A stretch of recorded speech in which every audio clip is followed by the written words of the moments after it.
دي منطقة مصنع جنرال موتورز. ان شاء الله دلوقتي هنخش نتفرج على خط الانتاج بتاع الاوبترا. دي عربيات التست درايف اللي كنا راكبينها وسايقينها دلوقتي.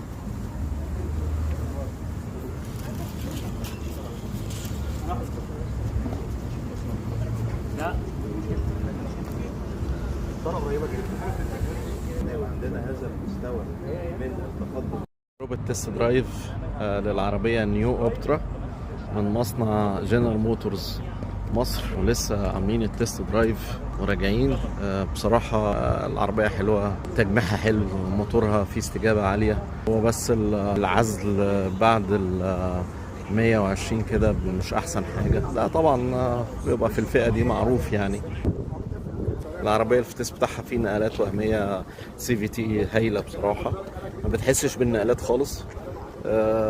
العربية مساحتها مقبولة، الاوبشن اللي فيها مقبول طبعا على السعر في الفئة دي.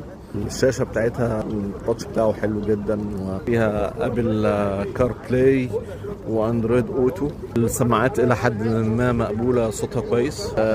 حجم الشنطة طبعا 420 لتر، ده مقبول جدا، حاجة كويسة.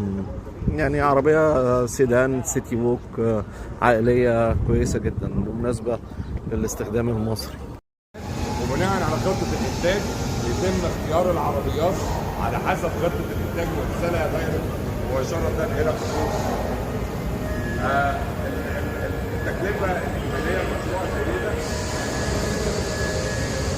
حوالي 150. زي ما قلنا زي ما حضراتكم شايفين العملية بتتم بشكل كامل، سواء اختيار العربية أو إرسالها.